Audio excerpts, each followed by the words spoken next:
We are faced with the same existential problem, therefore we arrive at the same solution. That solution is what I want to move to now.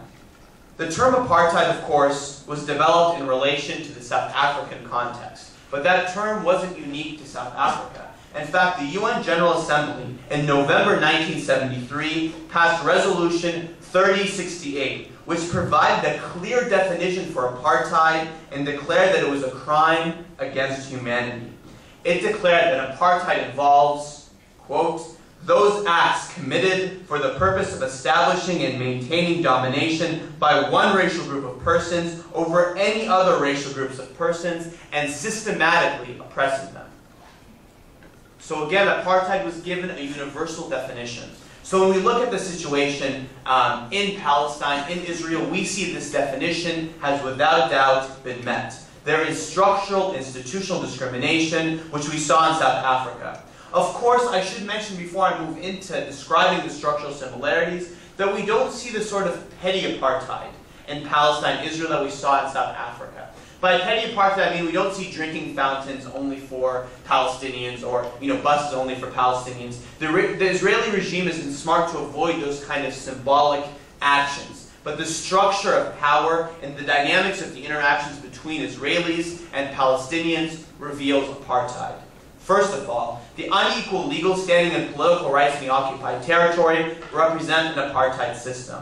South Africans, of course, couldn't vote and were not protected by South African law.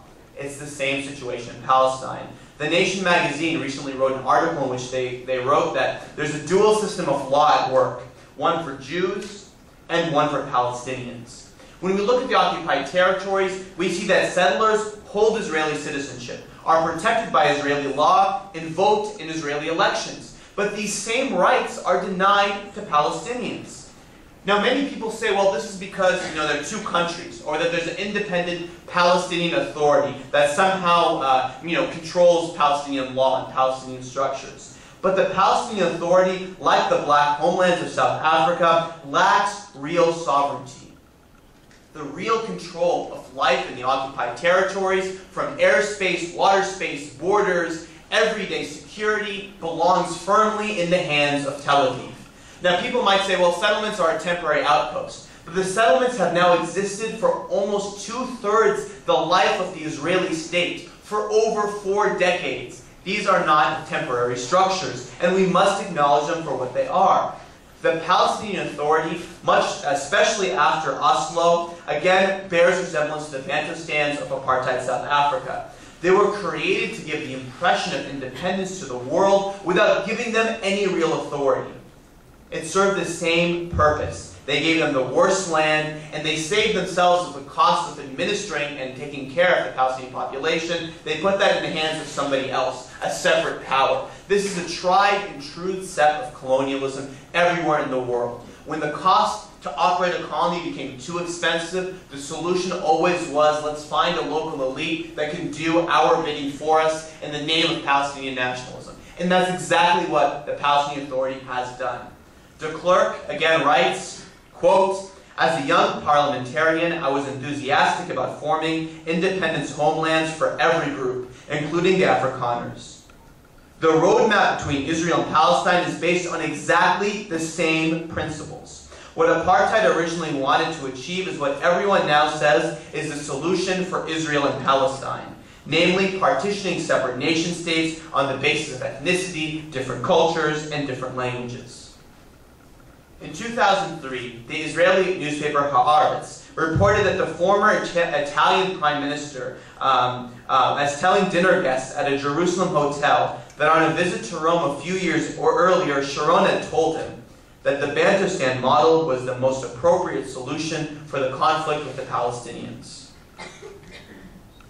The second area where we see structural, institutional discrimination is with different transportation systems. Of course, in South Africa, blacks were not able to enter the cities nor travel freely except as migrant workers. And there was a completely different system that regulated the transport of the black South Africans versus the Afrikaner population.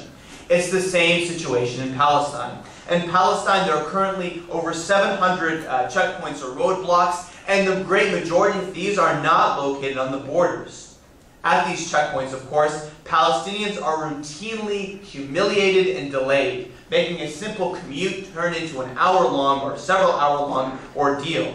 In addition, Israel employs a colored ID system that limits transportation for Palestinians based on where they come from. So, for example, Palestinians from the West Bank are not able to go to Jerusalem.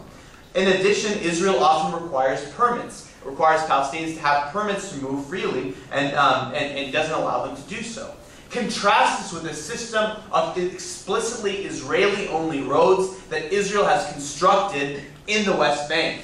So you can have, Foreign Minister Lieberman make a quick commute to go to Tel Aviv and Jerusalem, where Palestinians will live their whole life without being able to go to Jerusalem. It is simply institutional discrimination on the basis of your national ethnicity and origin, which fits the UN definition of apartheid, plain and simple, closed deal.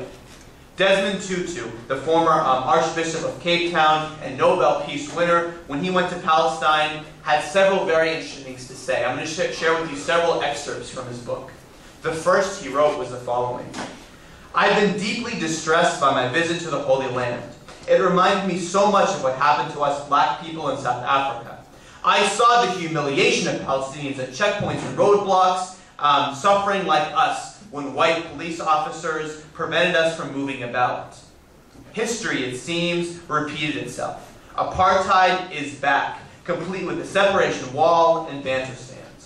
In a separate op-ed he wrote, he explains that if I were to change the names, a description of what is happening in the Gaza Strip and the West Bank could describe events in South Africa. Yesterday's South African township dwellers can tell you about today's life in the occupied territories. To travel only blocks in his own homeland, a grandfather waits on the whim of a teenage soldier. More than just an emergency is needed to get a hospital. Less than a crime earns a trip to jail. The lucky ones have a permit to leave their squalor to work in Israeli cities. By the way, that no longer is really the case. But their luck runs out once security closes all checkpoints, paralyzing an entire people.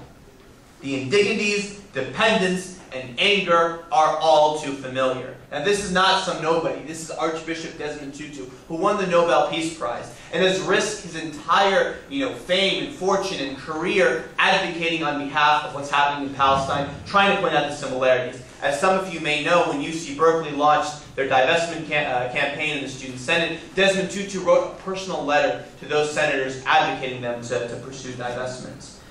There are other areas, too, where the structural institutional discrimination is all too obvious. Whether it be in land confiscation policies, whether it be in the distribution of even water. On average, Israeli settlers use over 6 times the water of Palestinians. I can say as someone who's gone to the West Bank that oftentimes living with Palestinians, we wouldn't have access to water to drink or to shower, whereas we would see settlements with swimming pools. Also, Israel is engaged in collective punishment systematically, whether it be its policy with Gaza and Lebanon, curfews, arrests, tortures, extrajudicial killings. Israel has been faulted for arresting minors and using torture by committees like the UN Committee Against Torture. These aren't some fringe groups.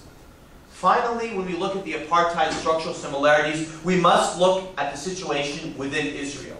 Of course, advocates of the Israeli state are quick to say that Israel is the only democracy in the Middle East. What they don't tell you is that Israel's basic law of human dignity defines it as a state for the Jewish people, not a state of its citizens. That's an important distinction. And Israel has been regularly faulted for its use of institutional discrimination, even by such esteemed institutions as the U.S. State Department. Israel, for example, has a law in the books, the law of return, that allows a Jew from anywhere in the world to migrate to Israel and immediately become a citizen and receive favorable status in Israel, but it denies the same right, the right of return, to Palestinians who have lived in many cases on the land for thousands of years. So think about that for a minute. You could have a Jewish American who's never been to Israel tomorrow move to Israel and immediately become a citizen, whereas a Palestinian refugee who's been languishing in a refugee camp in Lebanon for decades is denied the same right, even though he might have a key to his former home, and even though he's from that land. Palestinians represent nearly 1/3 of all the world's refugees, and have been refugees in many cases.